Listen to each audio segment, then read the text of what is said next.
Salut à tous et bienvenue dans la dernière partie de cette formation dédiée à Bootstrap 5. Pour ceux qui tombent sur cette vidéo pour la première fois et qui se demandent de quoi il est question, en fait il est question d'une série de vidéos dans laquelle on apprend à utiliser le framework CSS et JavaScript Bootstrap 5 dans le cadre de l'optimisation de production de nos pages front-end. Donc en réalité, on va utiliser Bootstrap pour concevoir nos pages front-end et ainsi on pourra gagner en temps. Qu'est-ce qu'on va faire particulièrement dans cette partie? On va simplement produire cette landing page qu'on a par ici. Je l'avais déjà présenté au début de la formation et pour ceux qui n'ont pas suivi les autres épisodes, je vous mettrai le lien dans la description de cette vidéo de la playlist complète qui référence toutes les vidéos de cette formation. On va réaliser cette landing page et cette landing page est dotée de certaines fonctionnalités. Déjà, quand on survole les boutons ici, vous allez vous rendre compte qu'il y a un effet. Cet effet n'est pas natif dans Bootstrap. Et également, lorsqu'on commence à défiler, vous voyez que l'image qui est en arrière-plan lorsque je scroll reste statique. C'est ce qu'on appelle généralement un effet de parallaxe. Un peu plus bas ici, vous allez remarquer qu'on a un carrousel dans lequel on peut changer les images. Généralement, on utilise ce genre de présentation lorsqu'on veut présenter un article ou alors un objet qui a plusieurs images à la fois. Quand on descend un peu plus bas, on arrive sur un deuxième parallaxe avec une présentation des menus en quelque sorte. Donc ici, on a 4 cartes qui nous présentent certains éléments et la petite particularité, c'est que lorsqu'on va passer sur un écran qui sera réduit, on aura 4 cartes. Mais si on passe sur un écran qui est plus petit, vous allez vous rendre compte qu'en fait, on n'a que 2 cartes et les 2 autres cartes seront portées disparues. Et lorsqu'on va descendre un peu plus bas, on a un deuxième carrousel parce qu'ici c'est également un carrousel. À la différence que au premier carrousel, la transition était juste du glisser. Par contre, dans ce deuxième carrousel, la transition c'est du fondu, comme vous l'aurez remarqué. Petite particularité aussi, ici on ne remarque rien, mais si on revient à un écran de grande taille, vous vous rendrez compte qu'au niveau du carrousel, on a une description de ce qui se trouve de l'image en fait qui est associée. Un peu plus bas, on aura un formulaire et ce formulaire nous permet de passer une commande avec certaines informations bien précises. Et plus bas, on aura un footer. Donc, on ne va pas s'éterniser. Vous aurez également remarqué au passage que le menu, il est fixe. Donc, quel que soit l'endroit là où on se trouve dans notre page, on a accès à notre menu. Mais tout dépend de vous. Si vous trouvez que ce n'est pas trop bien que le menu soit fixe, vous pourrez simplement faire en sorte que le menu reste plus haut. On ne va pas s'éterniser sur cette petite présentation, on va tout de suite partir dans notre éditeur de texte et on va commencer à travailler. Donc là, j'ai créé ici là un dossier et ce dossier, je l'ai simplement appelé projet final. Dans ce dossier, on a un dossier assets. Ce asset contient le CSS de Bootstrap, le JavaScript de Bootstrap et les images que j'ai utilisées. Les images que j'ai utilisées, si vous voulez avoir accès aux images que moi j'ai utilisées, je vous mettrai le lien dans la description du dépôt GitHub du projet. Vous pourrez donc le télécharger et vous aurez accès aux images. Mais si vous voulez, vous pouvez simplement télécharger vos propres images. Moi, j'ai utilisé le site qu'on appelle Pixabay qui fournit des images libres de droit. Dans le dossier CSS ici, on a le CSS de Bootstrap, mais on a également notre CSS qu'on va mettre ensuite. Donc, on a notre propre fichier styles.css. Pour ceux qui ne comprennent pas la configuration, si je vous renvoie à regarder le premier épisode de la formation, on a expliqué comment tout a été fait pour arriver à ce niveau. Ce dossier, je vais l'ouvrir avec l'éditeur de texte que je vais utiliser. Ici, je vais utiliser Visual Studio Code. Et on va partir d'un projet totalement vide. Donc, je vais supprimer tout ce qui se trouve ici à l'intérieur de cette page. Et les seuls éléments que je vais laisser, ça sera les liens de chargement de CSS et de JavaScript. Donc, à ce niveau, je pense que nous sommes prêts pour commencer. Je vais ouvrir le projet dans mon navigateur avec Live Server pour ne pas avoir à aller actualiser à chaque fois lorsque je fais une sauvegarde. Donc, dès que je vais sauvegarder, immédiatement, le projet sera actualisé dans le navigateur. Et pour ceux qui veulent savoir comment fonctionne la configuration de mon Visual Studio Code, dans la description de cette vidéo également, je vous mettrai le lien qui référence la vidéo dans laquelle vous pouvez facilement configurer votre Visual Studio Code. Donc, maintenant qu'on a fini les préparatifs, je pense que nous sommes prêts pour commencer notre travail. Lorsqu'on regarde le projet qu'on a ici, on a notre barre de menu qui se trouve ici en haut. Donc, naturellement, la première chose dont on a besoin, c'est la barre de menu. Et comme on s'est dit avec Bootstrap, on n'a pas besoin de faire trop d'efforts. Tout se trouve directement dans la documentation. Donc, on va se rendre dans la documentation et on va venir au niveau des components ici. Dans ces components, on va venir sélectionner simplement une navbar. Et je ne vais pas aller chercher bien loin. Je vais prendre la première navbar que je trouve ici. Je la copie. Je viens dans mon éditeur de texte et je vais la coller tout ici en bas. Pour cette navbar, il y a certains éléments que je vais devoir modifier, mais on va les modifier un peu plus tard. Pour le moment, on va laisser parce qu'on a besoin de voir le résultat dans un premier temps. Si on met tous les éléments transparents, vu qu'on n'a pas encore d'image de fond, on n'aura pas une bonne présentation. Donc, voilà ce qu'on aura dans un premier temps. Sauf que de ce côté, on n'a pas la recherche, on a plutôt ce bouton et les liens sont à gauche. Et on se rend compte au passage que la police de texte qui est ici est totalement différente de celle qu'on utilise de ce côté. Donc, on va résoudre ces problèmes immédiatement. On va revenir dans notre éditeur de texte. Et la première chose qu'on va faire, c'est d'aller dans notre fichier CSS qui est ici.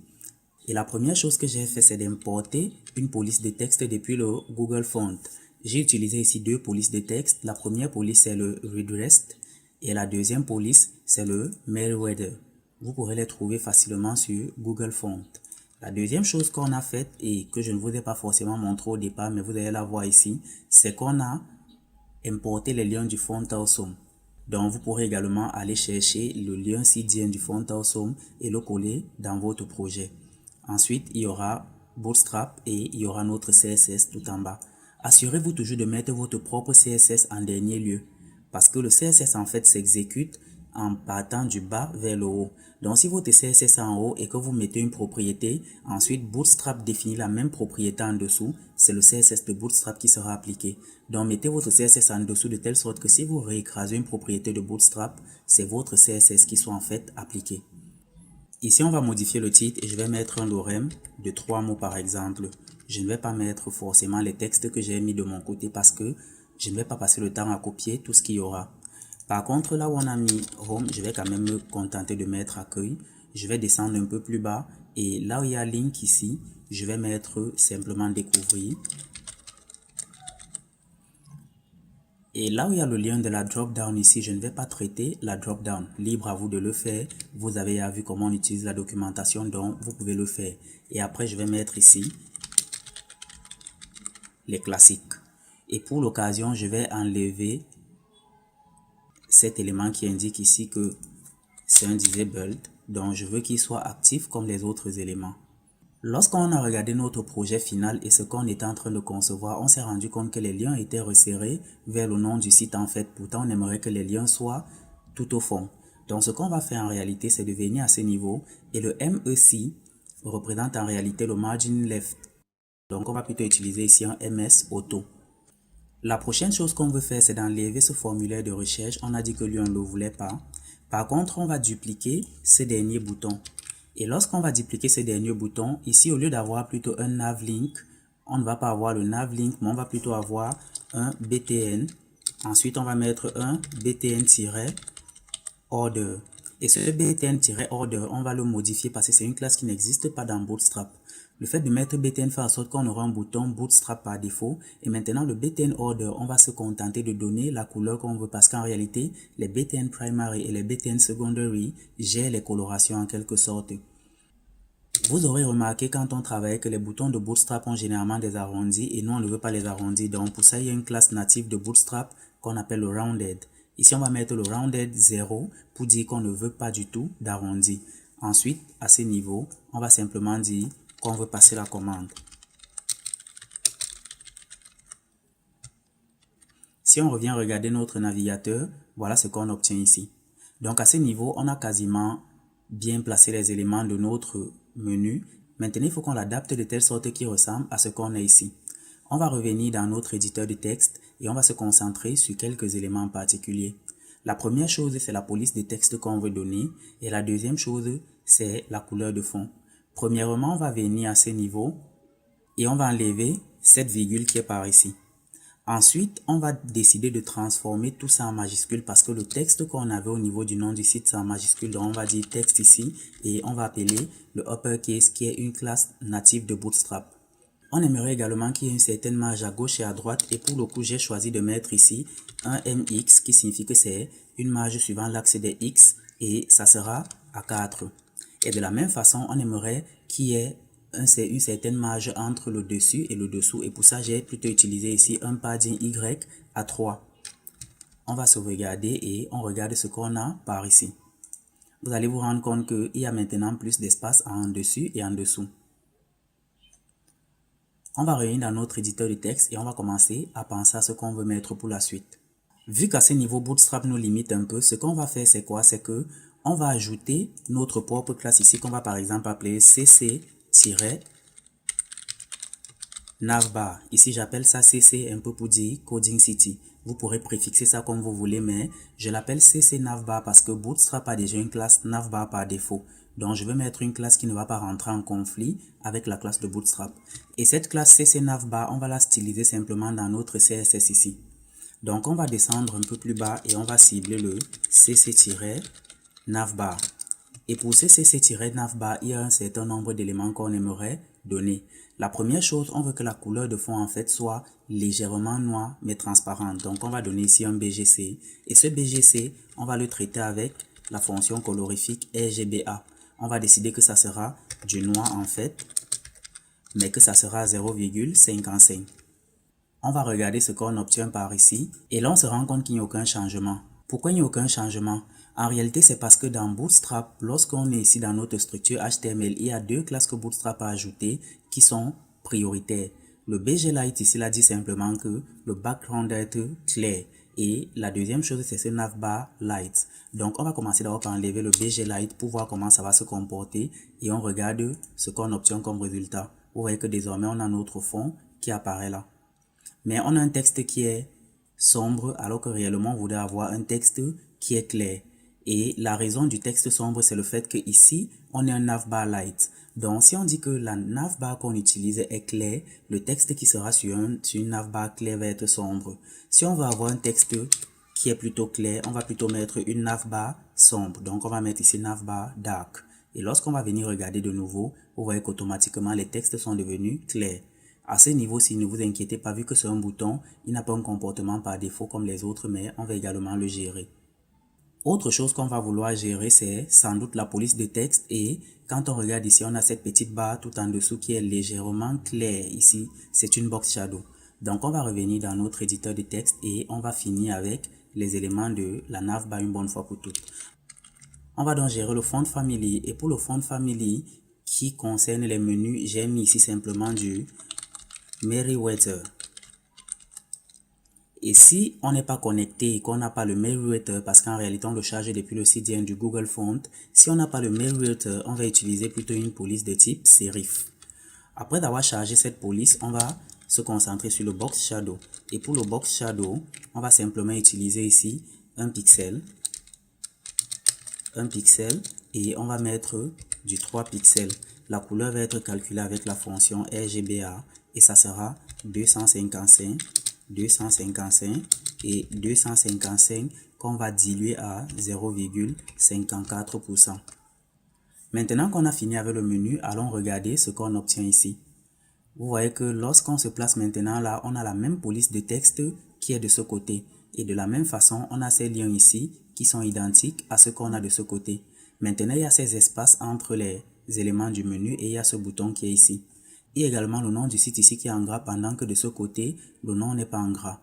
Donc, on va gérer ça immédiatement et on va d'abord commencer par gérer le bouton avant d'aller gérer le reste. Parce que le bouton, on va le gérer ici en CSS pendant que le reste, on va le gérer en HTML. Vous vous rappelez que le bouton, on lui avait donné une classe qu'on a appelée BTN Order. Donc, on va cibler ce BTN Order. Et pour ce BTN Order, on va dire que la couleur qu'on veut lui donner, c'est en fait une couleur qui est déjà native dans le root de Bootstrap et c'est le BS Teal.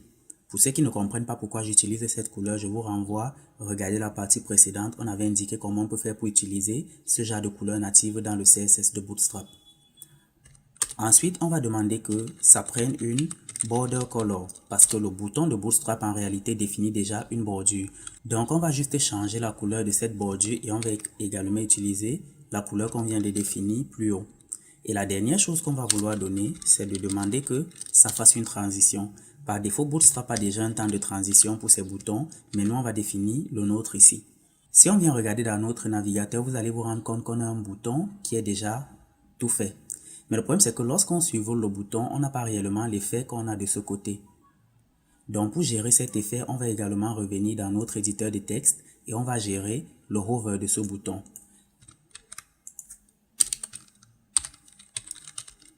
Et qui dit hover, dit généralement aussi le active. Donc, on va également coller encore ce même bouton. On va gérer le active.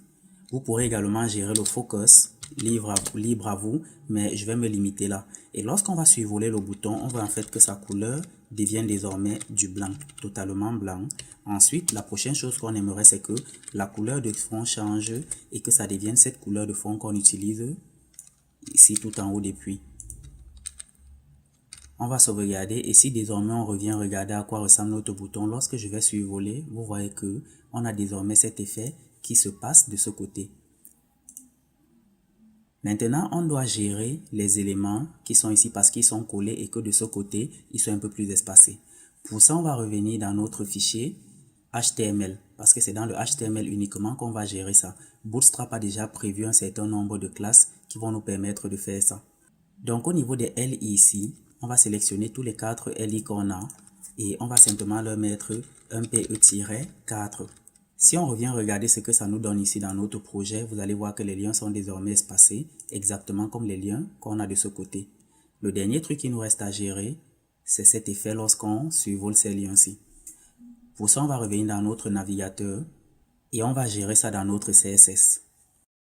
Ici, dans la navbar qu'on avait définie, on va cibler cette même navbar qui est CC navbar. Mais cette fois, on va dire que dans cette navbar, on veut ce qui s'appelle les navlinks.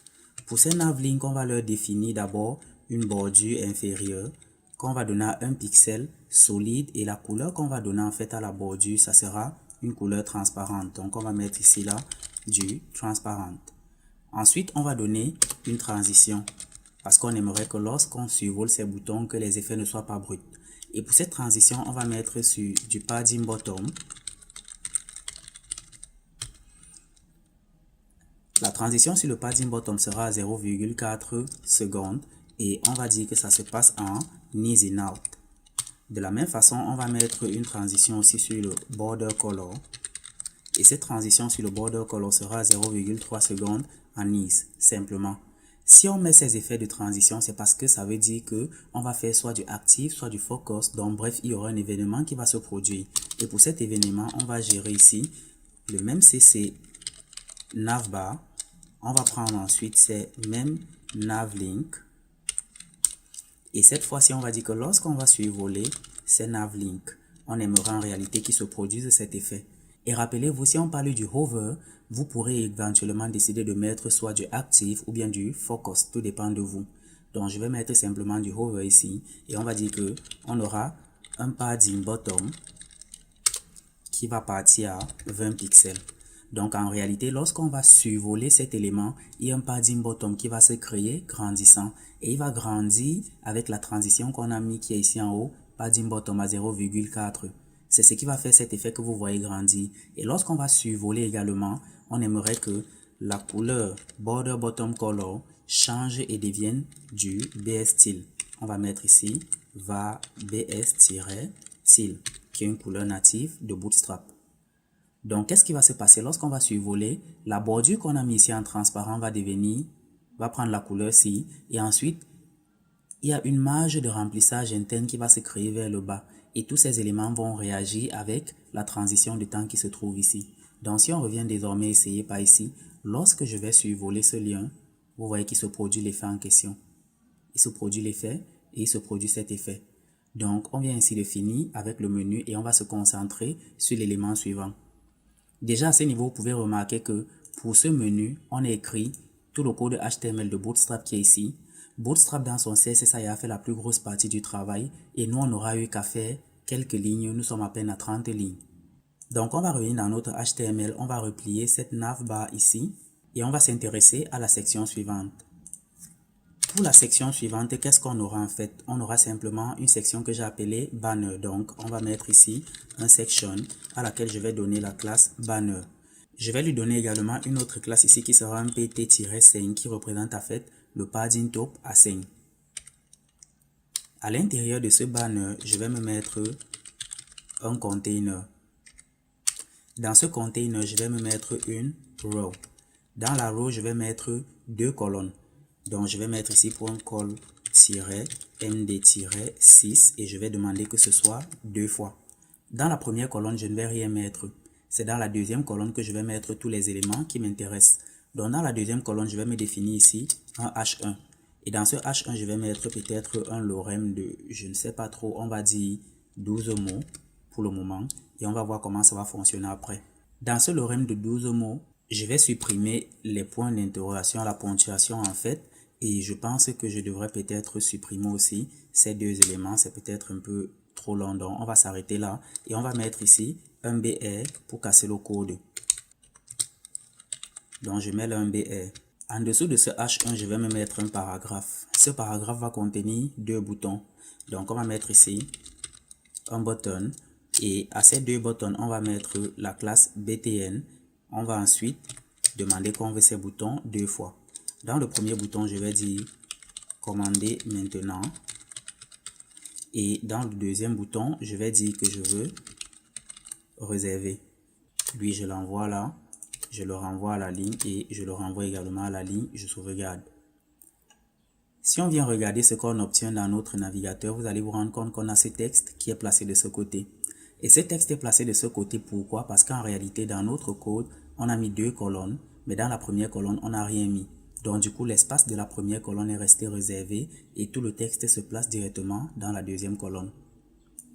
On va immédiatement styliser d'abord les boutons pour en finir et on va dire que ce bouton lui va s'appeler BTN Order parce qu'on aimerait qu'il réagisse comme le bouton qu'on vient de mettre tout en haut. On va demander au deuxième bouton de s'appeler BTN Outline Info. On a dit qu'on n'aimerait pas généralement avoir les arrondis sur nos boutons, donc on va mettre ici un rounded à 0. Et la police de texte qu'on va donner, ça sera du Merriweather. Donc on va mettre du Merriweather comme ça et je me rends compte que ce Merriweather en fait je veux que ce soit les boutons qui portent ça. J'aurais pu partir dans mon CSS et mettre ça, mais le problème c'est que j'aurai beaucoup d'endroits là où je vais devoir mettre cette classe qui porte la police de texte. Et comme je ne peux pas directement appliquer ça à tout mon document parce que j'utilise deux polices de texte différents, ce qui est judicieux de faire dans ce genre de circonstances en fait, c'est de venir dans notre CSS et de se créer en fait deux classes qui vont représenter les polices de texte. Donc je vais dire que la première classe va s'appeler simplement du redressed et cette première classe qui va s'appeler redressed va faire un font family qui sera du redressed. Et dans la mesure où on ne trouve pas du redressed, le redressed est une police de type cursive. Donc on va mettre du cursive. La deuxième police de texte qu'on va se créer ici va s'appeler simplement le Merriweather. Et pour ce Merriweather, on va également faire un font family pour lequel on va charger la police Merriweather. Et dans la mesure où on ne peut pas charger le Merriweather parce qu'on n'est pas connecté, on aimerait simplement charger ici là du serif par défaut. Donc voici les deux polices qu'on aura définies et de cette façon, lorsque j'applique ici le Merriweather ici, vous allez vous rendre compte que le Merriweather en fait est défini dans notre CSS. Si je reviens regarder ce qu'on a dans notre navigateur ici, vous allez voir maintenant que les polices de texte sont identiques et les boutons réagissent comme on veut. Quand on va regarder de ce côté, on se rend compte qu'on a notre image de fond et qu'on a un texte qui est totalement différent. Donc pour styliser notre image de fond, qu'est-ce qu'on va faire en fait? On va revenir dans notre HTML. Et notre section qu'on a appelée ici banner, on va la gérer en CSS. Donc on va se rendre ici dans notre CSS et ici tout en bas de notre navlink hover, on va gérer notre fameux banner. On va donc cibler le banner et on va lui appliquer un certain nombre d'éléments. La première chose qu'on aimerait lui donner, c'est un background. Donc on va mettre ici un BG. Ce background, on va le traiter différemment, c'est-à-dire on va lui mettre un linear gradient. Ce linear gradient, on va utiliser les couleurs RGBA et ces couleurs vont être sombres, donc 0, 0, 0 et on va traiter la première couleur à 0,5. La deuxième couleur qu'on va utiliser, aussi étrangement que ça, sera exactement la même chose que la première couleur. Donc je vais copier la première et je vais simplement la remettre à ce niveau. Une fois qu'on a chargé cet élément, si on vient regarder, vous allez vous rendre compte que la couleur de fond a déjà changé ici. Maintenant, il nous faut ajouter l'image. Et pour ajouter l'image, rien de plus simple, on va mettre une virgule, on va appeler une URL. Et à cette URL, on va demander de charger une image particulière.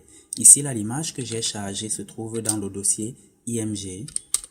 Et dans ce dossier IMG, j'ai chargé simplement l'image qui porte le titre bannière 2. Je vous ai dit, pour avoir accès aux images, vous pourrez télécharger le projet depuis mon compte GitHub. Je vous mettrai le lien dans la description de cette vidéo. Une fois que je mets cette image, si on vient regarder, vous vous rendrez compte que on a dit une image de fond. Mais tout est totalement différent de ce qu'on a ici. Pour gérer ça, on va revenir dans notre éditeur de texte et la première chose qu'on veut faire, c'est de donner une certaine hauteur à notre élément. Donc, on va dire qu'il va prendre une hauteur de 1200 pixels. 1200. Si on vient regarder ce qu'on obtient dans notre navigateur, vous voyez que l'image aura pris une certaine hauteur, comme ceci. Mais maintenant, elle est coupée, elle est dupliquée en fait. Pour gérer ça, on va gérer les éléments afférents au background color qu'on vient de mettre ici. Donc, on va gérer d'abord la position et on va dire que ça sera en center, center. Donc, on va mettre ça centré suivant la position X et la position Y. Ensuite, on va dire que ce soit fixed. Le fixed, en fait, c'est le background attachment. Donc, on aurait pu mettre background, on met cette couleur. En plus, on met background position, on met center. Après, on va mettre background attachment, on met fixed. Et après, on met background size, on met cover. Donc, je vais mettre ça ainsi. Et après, je vais ajouter ici le no repeat pour dire qu'il ne veut pas que l'image se duplique comme on vient de voir de l'autre côté. Et vu que mes éléments débordent déjà sur la page, je vais faire qu'il retourne automatiquement à la ligne. Je sauvegarde ça et si je viens regarder par ici, on obtient cette image qui est là. Vous remarquez qu'elle n'est plus dupliquée et par la même occasion, vous remarquez que lorsque je scroll, l'image reste désormais fixe. En réalité, c'est dû au background attachment qu'on a mis ici à fixed. Donc, c'est lui qui impose que lorsqu'on scroll, l'image continue de rester fixe. Maintenant qu'on a géré ça et que l'image est fixe, la prochaine chose qu'on va gérer en fait, c'est le background size. Et on va dire qu'on aimerait que ce soit du cover. Le fait qu'on dise cover, ça se place un peu comme une couverture et ça va prendre tout l'espace qu'il y aura. Du coup, voici le résultat qu'on aura. Maintenant qu'on arrive à ce niveau, vous voyez que lorsqu'on scrolle, le menu lui-même y part également et la couleur du menu qu'on a là n'est pas celle qu'on aimerait avoir.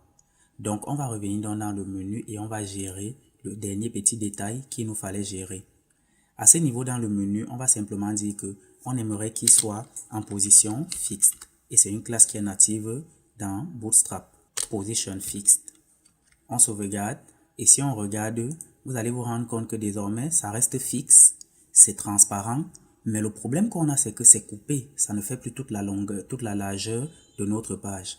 Pour résoudre ce problème, généralement, quand on met la longueur, quand on met la position fixe, ça casse le code CSS. Donc, ça prend uniquement l'espace que ça peut prendre en fonction du contenu.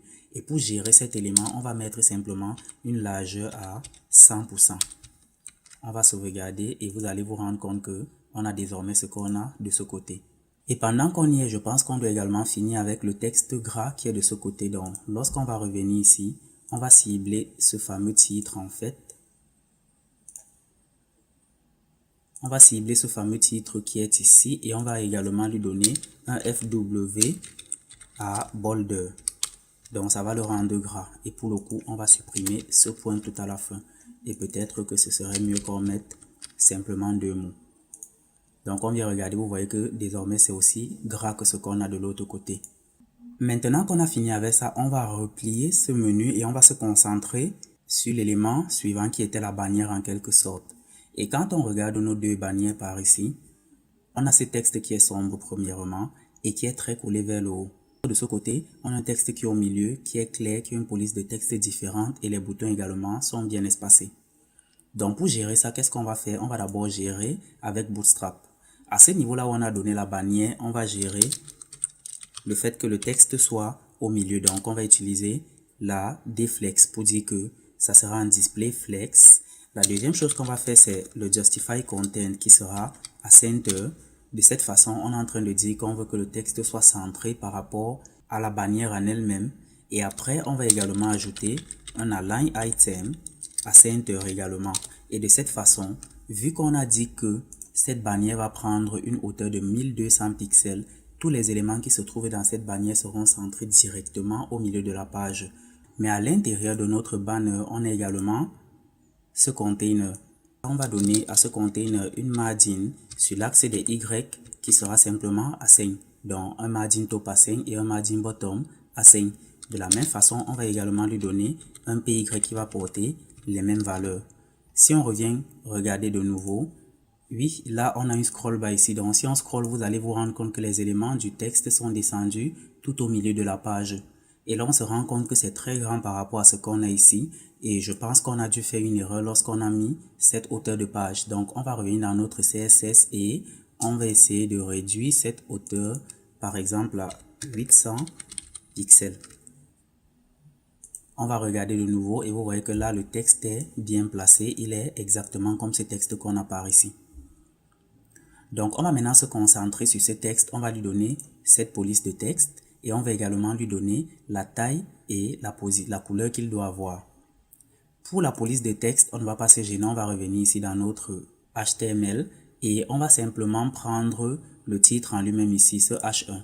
On va lui ajouter un certain nombre de classes. La première classe qu'on va lui donner, c'est un texte capitalize.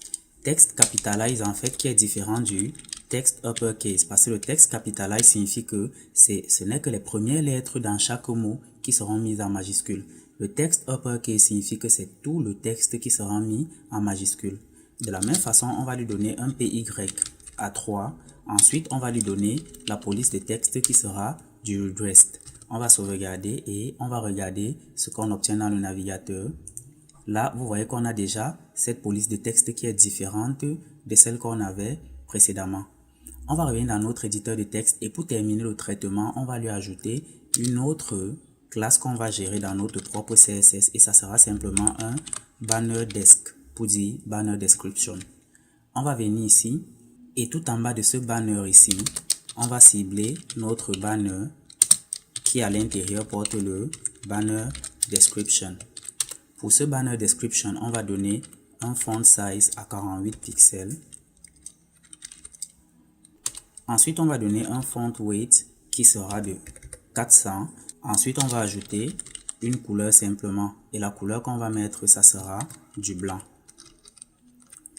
On regarde ce que notre navigateur nous indique et vous voyez qu'on a ce texte qui est carrément comme celui qu'on a de ce côté. Là, on vient carrément de finir avec cette partie et on va s'intéresser aux boutons qui se trouvent en dessous.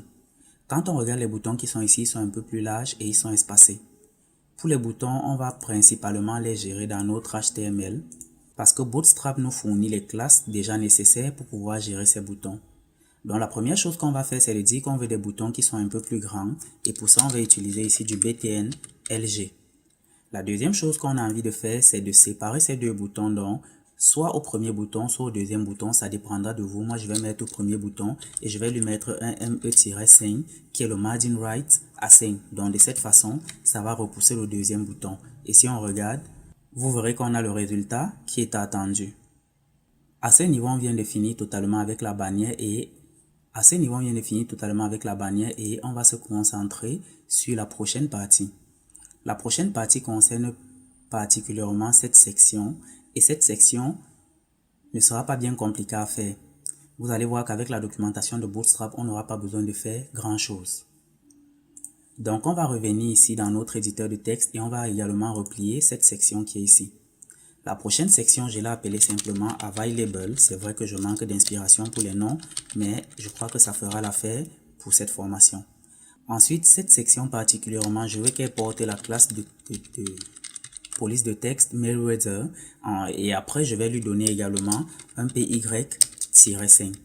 De cette façon, on n'aura pas besoin de mettre les classes de police de texte à chaque fois, à chaque élément.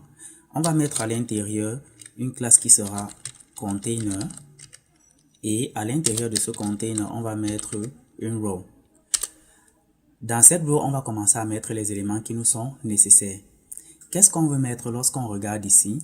On a un titre, un texte qui est à gauche, un texte tout en bas qui est un lien en fait et on a cette image ici. Pour mettre ça, l'élément le plus approprié avec Bootstrap, c'est simplement les cartes. Donc on va revenir dans la documentation et à ce niveau, on va aller dans cartes. Lorsque nous sommes dans cartes ici, on va descendre et je vais choisir les cartes qui sont linéaires. Je vais appeler ça comme ça. Donc en fait, je vais choisir ce type de carte ici qui est la carte horizontale. Je vais simplement copier le code que j'ai ici et je vais revenir dans mon éditeur de texte. Je vais coller ce code tout ici et je vais mieux le formater. Quand on va regarder dans notre navigateur, vous allez vous rendre compte que ici, on aura une carte, il y a une image là, il y a un texte là et les textes ont déjà pris la police qu'on voulait. Par contre, l'image n'est pas apparente et on a cette bordure qui apparaît.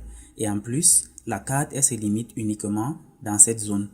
Donc, la carte ne prend pas toute la section parce qu'ici, ils avaient mis un CSS brut qui imposait que ça prenne 540 pixels par rapport à la présentation. Donc, on va supprimer ça. La deuxième chose, c'est que nous, on n'aimerait pas avoir de bordure. Donc, on va mettre une classe Bootstrap qui met les bordures, qui en fait détruit toutes les bordures. Et autre chose, on ne veut pas qu'il y ait les arrondis parce qu'en réalité, les cartes généralement ont des arrondis. Donc, on va mettre également un arrondi à 0.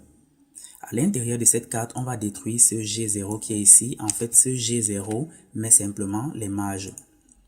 Maintenant, on aura une colonne qui porte l'image et on a une colonne qui porte le texte. Au niveau de la colonne qui porte l'image, ils ont mis col MD4, nous on va mettre col MD6 et de la même façon, on va dire que le texte aussi sera sur 6 colonnes. On va charger l'image et la première image que je vais charger ici sera dans Assets.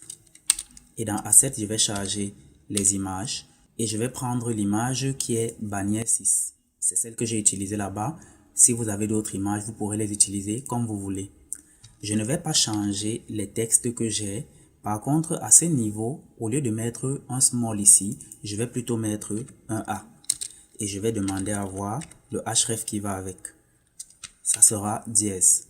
Je vais venir ici tout à la fin, je vais fermer le même A. Le A en lui-même, en plus de lui donner la classe TextMute, je vais lui donner la classe BTN pour qu'il réagisse comme un bouton. Je ne vais pas modifier les textes comme je viens de dire et on va regarder ce que ça nous donne dans le navigateur. Vous voyez qu'ici, on a ces images qui sont assez larges, qui prennent tout l'espace et les textes en fait ne se placent plus bien. Donc ça nous casse le code en quelque sorte. Et là, je me rends compte d'un deuxième problème, c'est que l'image se trouve au-dessus de notre menu, ce qui n'est pas normal. Le menu est fixe et le menu doit être vu à n'importe quel moment. Donc on va corriger tous ces pépins directement et on va commencer par le menu. On va revenir dans notre CSS et là où on a fait notre CC navbar, on va dire qu'on lui ajoute une propriété qui est ZIndex et ce ZIndex, on va le mettre à 99. Donc on va lui donner une valeur assez grande pour être sûr qu'il puisse être au-dessus. On va revenir dans notre HTML ici et à ce niveau-là où il y a la bannière, l'image de la bannière, je vais demander à lui donner une nouvelle classe. Cette classe sera simplement du img food pour dire qu'il doit prendre 100% uniquement des 6 colonnes qui sont disponibles, donc pas que l'image déborde. Et si on regarde de nouveau, vous allez vous rendre compte que ça prend exactement l'espace qui lui est dédié. On a notre texte là, et si on descend de nouveau, vous voyez que notre menu est au-dessus. Donc, ce qu'on vient de faire ici, on va dupliquer ça 2 fois de suite. Je vais simplement copier toute la carte qui est ici, et je vais la dupliquer 2 fois. À ce niveau-là où je duplique, la deuxième fois, je vais couper l'image et je vais ramener plutôt l'image à la fin. On va sauvegarder et on regarde ce qu'on a dans le navigateur. Vous voyez qu'on a 3 trucs qui sont désormais différents. Autre chose qu'on va peut-être vouloir gérer, c'est la marge qui sépare chaque élément. Et pour ça, on va revenir ici dans notre éditeur. On va simplement se dire que après la première carte, on aimerait que les autres aient des marges différentes. Donc, on va sélectionner ces deux autres MB3 et on va plutôt mettre des MY- et ça sera peut-être 5. On va sauvegarder ça comme ça. On va regarder ce que ça nous donne ici et les éléments sont mieux espacés. Mis à part que celui-ci aussi peut être très grand. Pour mieux gérer la chose, on peut décider par exemple de mettre un MY5 à celui-ci et de relaisser le MB-3 à celui-ci. Parce que le MY va mettre les marges en dessus et en dessous. Donc on va regarder si le résultat est mieux. Et là, je pense que les éléments sont mieux formatés. Donc maintenant, on peut varier en mettant des images différentes. Par exemple, ici, au dernier élément, je peux par exemple venir charger une image qui sera bannière, je vais dire quoi, bannière 5 par exemple. Et je vais aller voir ce que ça donne. Là, vous voyez que j'ai cette image. Maintenant, à ce niveau, on veut mettre un carrousel. Et pour mettre ce carrousel, on ne va pas se gêner du tout. On va venir sur Bootstrap et on va aller au niveau du carrousel. On va sélectionner un carrousel qui nous intéresse. Ça, c'est le premier, le deuxième, le troisième, par exemple celui-ci. Et on va copier ce code, on ne va pas se gêner. Une fois qu'on copie ce code, on vient ici et au niveau du deuxième élément, là où il y a cette image, c'est là où on a envie de mettre toutes ces images, tous ces éléments du carrousel en quelque sorte. Donc, on va coller ça là et on va formater. On va venir plus bas et là où il y a les images, on va sélectionner des images qu'on va charger. Et pour ces images, je les ai mis dans le dossier Assets. Dans Assets, il y a Images. Dans Images, j'ai mon dossier Carousel et je vais d'abord charger l'image 1 dans un premier temps. Ensuite, je vais modifier ici et je vais mettre peut-être 3. Et après, je vais modifier ici et je vais mettre l'image 2. On va sauvegarder et on regarde ce qu'on a dans le navigateur. Voici le résultat. Donc désormais, on peut zapper les images ou alors on peut directement cliquer sur un bouton et arriver sur l'image qu'on veut. On vient ici la définir avec cette section et vous serez rendu compte que on n'a pas réellement eu à écrire du CSS pour cette section. Ça aurait été très simple en utilisant uniquement les éléments de Bootstrap. La page ressemble déjà à quelque chose. On va retourner dans notre éditeur de texte et on va se concentrer sur une autre section dont je vais replier la section présente. Et la prochaine section, je l'ai simplement appelée CC Menu parce que Bootstrap porte également une classe qui est Menu. Donc je vais mettre ici une section à laquelle je vais donner la classe CC Menu. Pour cette section, je vais également lui mettre un PY5 parce qu'il ne faudrait toujours pas que les éléments soient collés. Et de la même façon, je vais lui mettre ma classe de texte qui est le Meriwether que j'aurais créé précédemment. Et là, je crois que Meriwether porte un I et non pas un W, un Y, je veux dire. À l'intérieur de ce CC menu, je vais me mettre un container.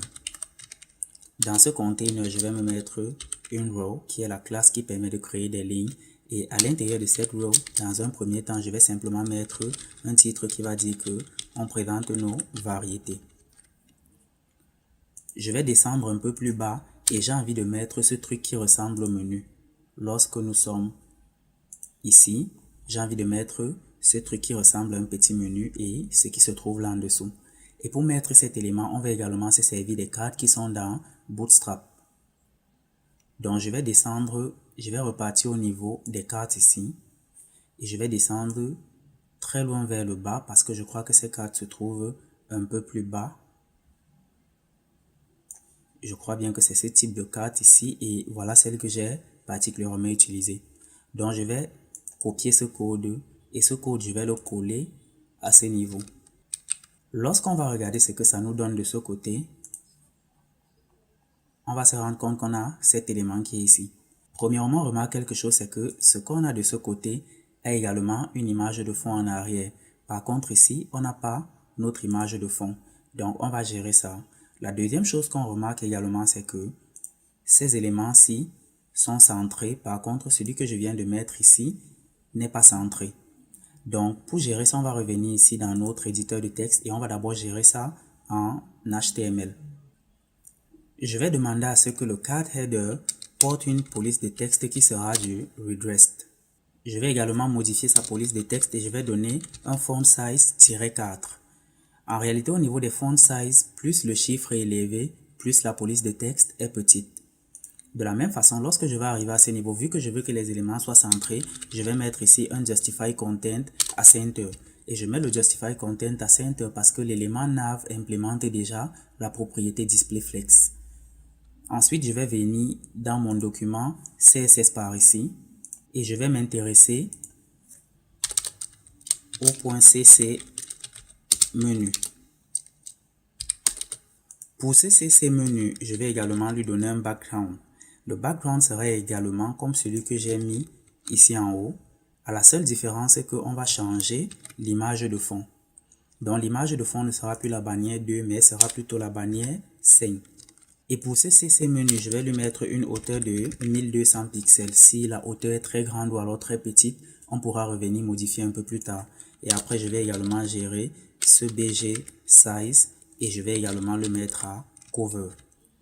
On retourne regarder ce qu'on a ici et on se rend compte qu'on a déjà notre image de fond.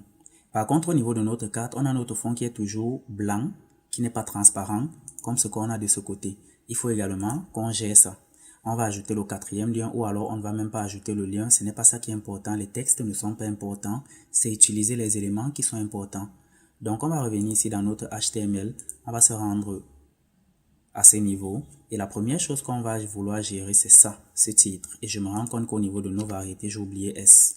Donc, on va lui ajouter un certain nombre de classes. Premièrement, un texte center pour centrer le texte. On va également lui donner un texte light pour le rendre clair. Un texte light pour le rendre clair. Et on va lui donner une police de texte qui sera du Merriweather. On va sauvegarder ça.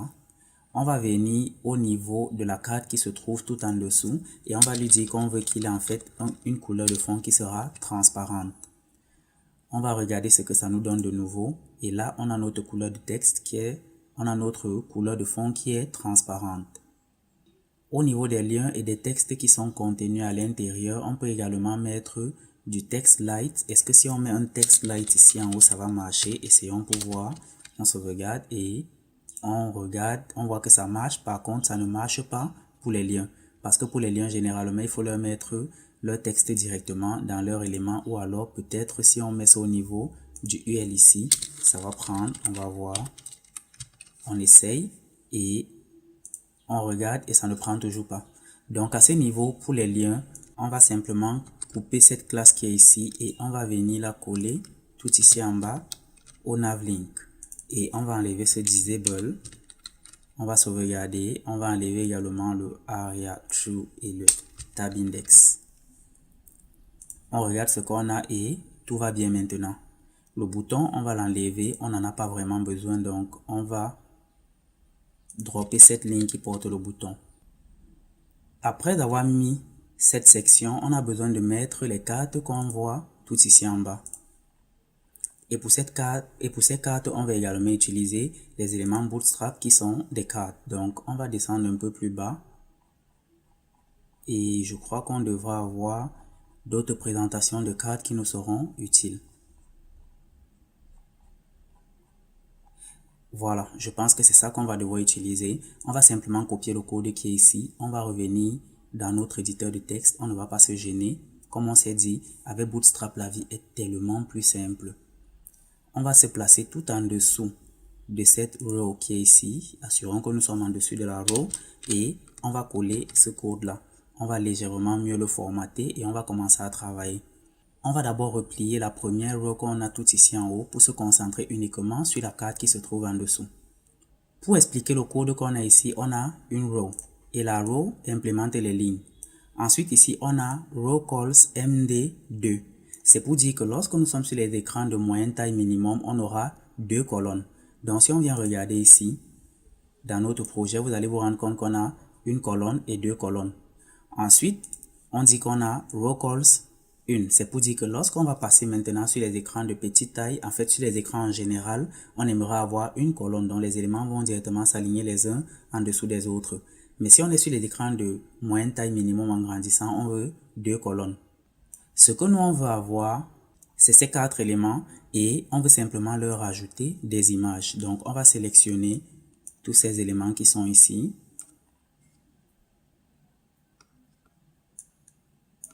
Et on va charger Assets,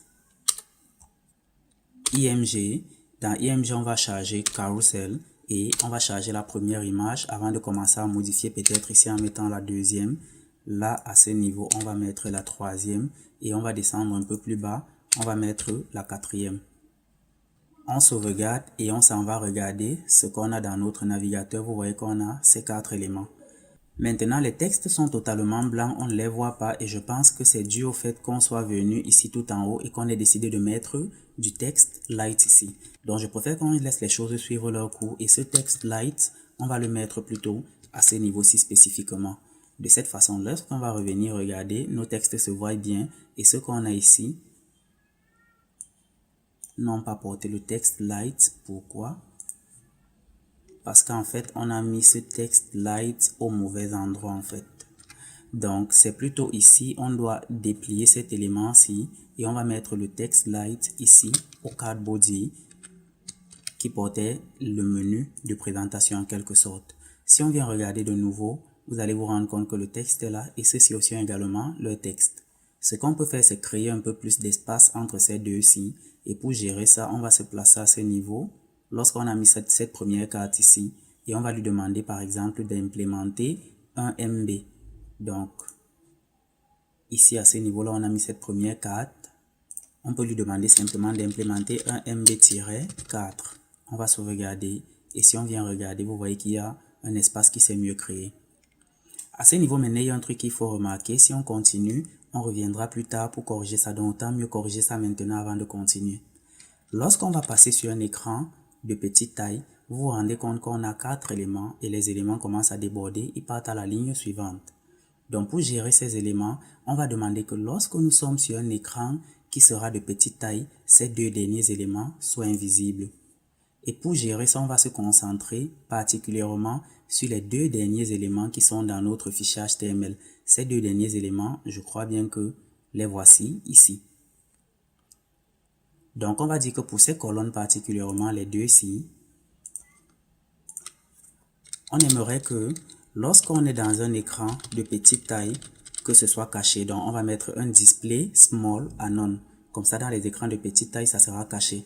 Mais si on laisse ça ainsi, dans les écrans de grande taille, ça serait également caché. Donc, ce qu'il faut faire, c'est de dire que, par contre, si on commence à atteindre les écrans de moyenne taille, on aimerait que tu nous affiches ces deux éléments.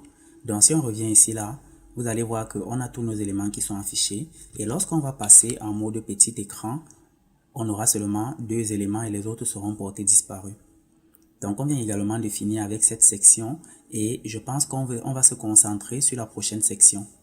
La prochaine section, lorsqu'on regarde ici, n'est rien d'autre que ce carrousel qu'on a. Et pour faire ce carrousel, ça sera relativement simple comme tout ce qu'on fait depuis et comme tout ce qu'on fait avec Bootstrap en fait. Donc, on va revenir dans notre éditeur de texte et on va d'abord replier la section sur laquelle on travaillait précédemment. Un peu plus bas, on va se créer une section et cette section, on va lui donner le nom CC Carousel parce qu'en réalité, Bootstrap aussi a déjà son carrousel. Donc, je vais venir ici et je vais corriger en mettant le C comme il se doit. Une fois que je donne le carrousel, je vais demander qu'il prenne la police de texte qui est le Merriweather. Après le Merriweather, vous aurez remarqué ici sans doute que on a une couleur de fond qui est sombre. Pour cette couleur de fond, je vais demander à implémenter un BJ Dark, qui est la couleur de fond qui sera sombre en fait. Et si on a une couleur de fond qui est sombre, on aura envie d'avoir un texte qui est clair. Donc je vais mettre ici texte light. Et après avoir mis le texte light, je veux que mes éléments soient centrés. Donc je vais mettre ici un texte center. Et ensuite, pour que les éléments ne soient pas collés en dessus et en dessous, je vais ajouter un py-cent. Donc, je vais mettre directement toutes ces classes. Une fois que je mets toutes ces classes à l'intérieur, je mets simplement un container. Dans ce fameux container, je vais me mettre une row. Et c'est dans cette row que je vais commencer d'abord par mettre un H1. Le H1, je vais lui donner la classe text uppercase parce que j'aimerais que tous les éléments soient directement en majuscule. Je vais dire ici les délices interdits. Je ne sais pas comment j'ai fait pour avoir cette inspiration, mais bon, j'ai rien dit. Donc, à ce niveau, ça doit être un H1.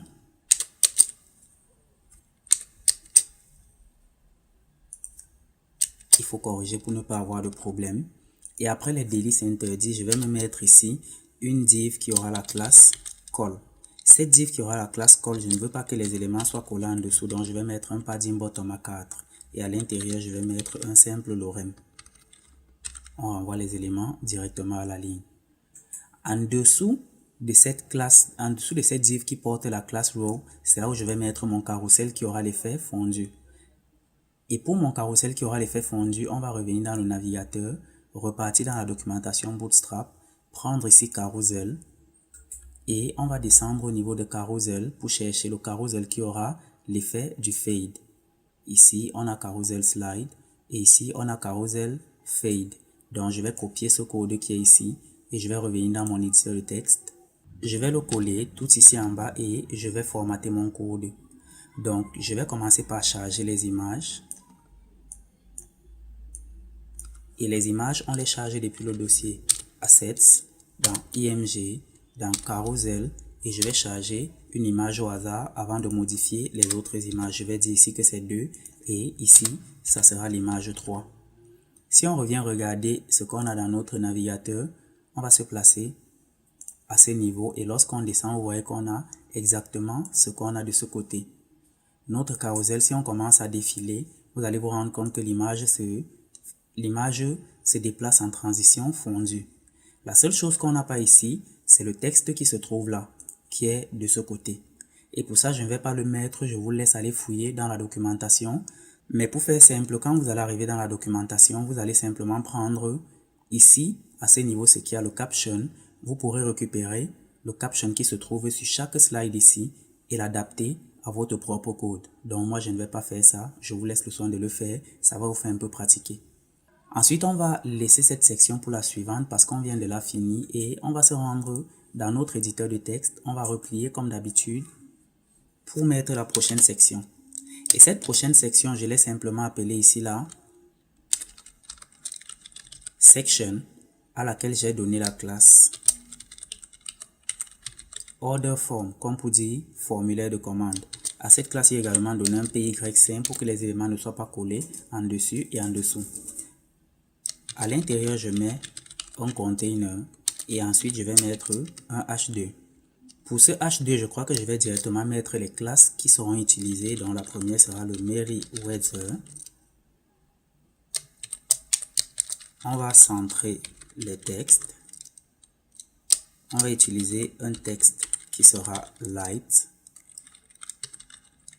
Et on va mettre un MB-4. À l'intérieur, je vais simplement demander de passer une commande.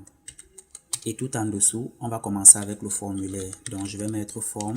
Et au niveau de action, vu qu'on ne va pas traiter parce qu'on ne fait que du front-end, je vais laisser le action. Je vais ensuite venir un peu plus bas et je vais commencer à traiter le formulaire. Pour designer le formulaire, je vais me mettre ici une classe row. Dans cette classe row, je vais me mettre deux colonnes.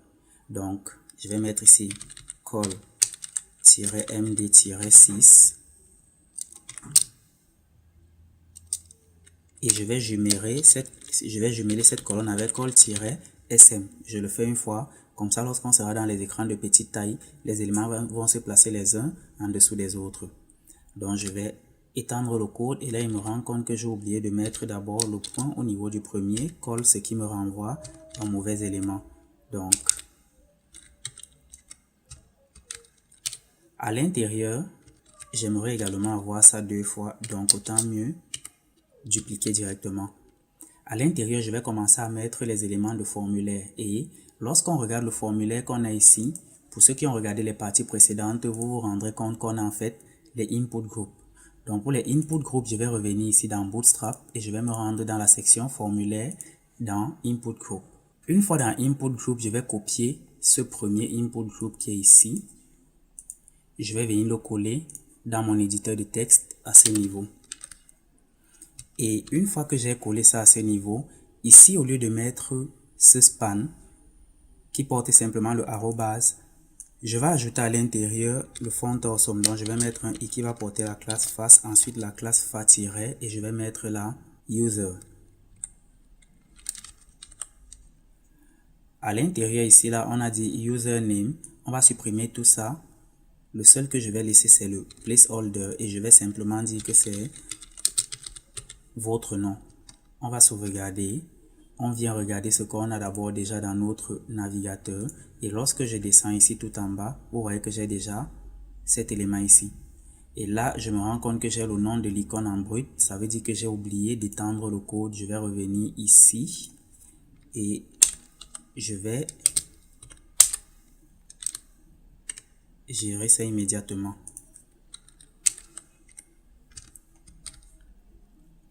Donc là, j'ai l'icône qui apparaît. Je vais revenir dans l'éditeur de texte et ce champ que je viens de mettre à ce niveau, je vais le copier simplement et je vais également le coller à ce niveau-ci. Il ne sera plus de type texte, il sera plutôt de type email. Et au niveau du placeholder, je vais plutôt demander à ce qu'on mette l'email. Je vais mettre ici un fa-fa at. Je vais dupliquer ce code et en bas ici, ça sera un email un champ de type number et là ça sera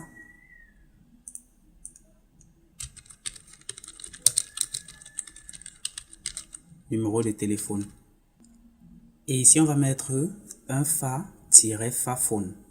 Donc, on va mettre ici phone pour avoir un téléphone. Je vais également redupliquer ce champ pour une troisième fois. Et à ce niveau, on aura plutôt un champ de type texte. Ce champ de type texte va par exemple demander l'adresse. Et l'adresse ici va se donner sous forme de zone. Donc, on va dire adresse zone. Et on peut par exemple dire exemple Yopougon 52 ou 54, n'importe quoi. Donc, on va sauvegarder ça comme ça. Et là, on va dire que c'est plutôt un fa-home. Autre chose qu'on va faire, c'est qu'on va placer ces icônes plutôt à la fin. On vient regarder ce qu'on obtient ici. Et vous voyez qu'on a deux colonnes. La première colonne ici a ses icônes au début. Et la deuxième a ses icônes à la fin. On va ajouter deux autres champs de ce côté. Et ce sera des champs de type select. Donc pour ça, on va venir et on va simplement se rendre à un niveau là, on va trouver les champs de type select. On va copier ce premier code, celui qui correspond à ce premier input de type select. On va le copier, on va se rendre ici dans notre éditeur de texte et on va le coller dans la première colonne. Donc on va se placer ici tout en bas et on va coller ce code. Au niveau du option ici, on va plutôt mettre une icône. Donc, on va mettre un i qui va porter la classe face, ensuite la classe fa-utensils.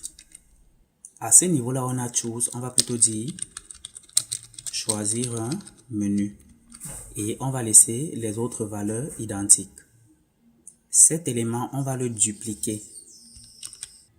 Et dans ce deuxième élément qu'on a dupliqué, on va plutôt utiliser la classe fa-sort-numérique. C'est du up et je crois qu'il y a un alt à la fin. Je ne sais pas trop si ça ne marche pas. On va enlever le alt. Donc, et ici, on va plutôt, au lieu de dire de choisir un menu, on va plutôt demander le nombre de personnes qu'on a. Donc, ici, on va dire nombre de personnes. En fait, on passe la commande pour combien de personnes. Et là, vous pourrez mettre ce que vous voulez vous-même.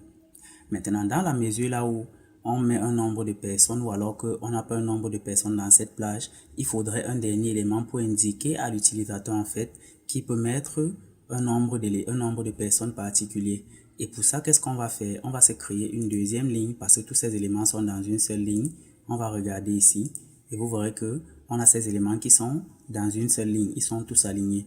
Donc, on va se créer une deuxième ligne tout en bas ici. Et dans cette deuxième ligne, on va mettre deux éléments simplement.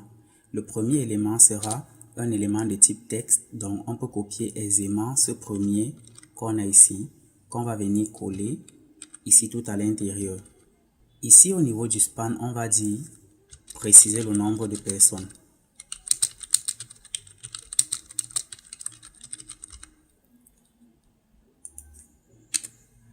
Et à ce niveau, on va dire exemple 25. Par exemple, pour dire qu'on a 25 personnes. La dernière chose qu'on va faire, c'est de mettre le champ de type texte Rea qui nous permet d'apporter un peu plus de précision que voici. Et pour ce champ, on va revenir tout en haut ici. On ne va pas aller bien loin. Et on va prendre celui-ci. On va copier le code qui correspond à ce champ. Et c'est le dernier code qui est tout ici en bas. On le copie. On revient dans notre éditeur de texte par ici. Et juste en dessous de celui-ci, on va coller cet élément. On sauvegarde. Une fois qu'on sauvegarde, ici, là où on a mis 8 texte Rea, on va simplement demander à avoir plus d'informations. Donc, on va dire aide autre information. Ces informations, par exemple, pourraient être le fait qu'on ne veuille pas les oignons ou alors qu'on veuille plus d'épices. Maintenant que c'est fait, si on regarde dans notre navigateur le résultat, on va se rendre compte qu'on a ce formulaire. La dernière chose qui va nous rester à faire, et là je me rends compte qu'on a un problème, là on a passé une commande qui ne se voit pas. Pourquoi est-ce que passer une commande ne se voit pas? On a dit qu'il aura un texte light. Oui, c'est parce que par ici en fait notre formulaire est également placé sur un parallaxe alors que de ce côté on n'a pas géré le parallaxe. Donc on va immédiatement gérer ce parallaxe et on va se rendre dans notre CSS. Dans notre CSS ici, là où on a géré ce banner, on va également lui demander de gérer le order form. Si on revient regarder ce qu'on a par ici, vous allez vous rendre compte que il ne s'est rien passé. Sans doute, on a mal écrit quelque chose. Allons vérifier. Et ici, on a oublié le point. Donc, on va sauvegarder. Et maintenant, vous vous rendez compte qu'on a notre parallaxe sur lequel le formulaire est placé. Le problème, c'est que ce parallaxe est assez long, vu qu'on avait placé cette même hauteur de 800 pixels à ce premier parallaxe. Donc, pour gérer ce problème, on va revenir dans notre CSS et on va forcer une hauteur pour le order form. Donc, on va dire que le order form, par contre, lui, il aura simplement une hauteur de 500 pixels. On va sauvegarder ça et lorsqu'on va venir, on aura ce parallaxe qui est tout ici en bas. Donc, la dernière chose qu'il faut faire maintenant, c'est le footer qu'on a tout ici en bas. Et pour le footer, je ne vais pas le faire. Je vais vous laisser pratiquer un peu. Déjà que la vidéo devient déjà assez longue, mais je pense que vous avez compris ce qu'il fallait faire. Pour le footer, je vais vous indiquer principalement ce que vous pourrez faire. La première chose sera simplement de vous créer une section. Vous allez lui donner un nom de classe qui sera indicatif. Vous allez vous assurer que cette section ne colle pas, que ce soit en haut ou que ce soit en bas. À l'intérieur de cette section, vous aurez besoin de calibrer les éléments au milieu de la page. Donc, vous allez devoir utiliser un container. Et à l'intérieur de ce container, vous allez mettre une classe row parce qu'il faudra aligner tous les éléments de votre footer. Vous allez ensuite vous rendre dans la documentation Bootstrap à ce niveau et vous allez prendre dans les components, vous allez sélectionner ici Nav and Tabs. Pour les Nav and Tabs, vous allez descendre tout en bas jusqu'à ce que vous arrivez sur ce type de lien. Donc vous allez choisir soit ceci, soit ceci. Vous allez coller le code, vous allez copier le code et vous allez simplement coller dans votre footer 4 fois. Et vu que vous aurez mis la classe row, les éléments seront alignés les uns à la suite des autres. Donc maintenant, c'est à vous de gérer comment vous voulez que les colonnes se comportent. Vous avez les cols LG, les cols MD, les cols SM et de gérer également les marges. Je vous laisse le soin de faire ça, mais vu que vous savez déjà à quoi ça ressemble ici, avec ce que vous voyez et les éléments de Bootstrap qui sont natifs et qui sont déjà très faciles à utiliser, vous saurez mettre ce footer en place. Pour ça, je vous fais confiance. Donc, on va s'arrêter là pour cette partie et c'est également cette partie qui marque la fin de cette formation. Si cette formation vous aura plu, n'hésitez pas à me laisser un bon feedback, n'hésitez pas à laisser des likes sur ma vidéo et n'hésitez pas à vous abonner et à activer les notifications. Je vous donne rendez-vous très bientôt pour une nouvelle formation dans laquelle j'espère on fera des trucs un peu plus avancés.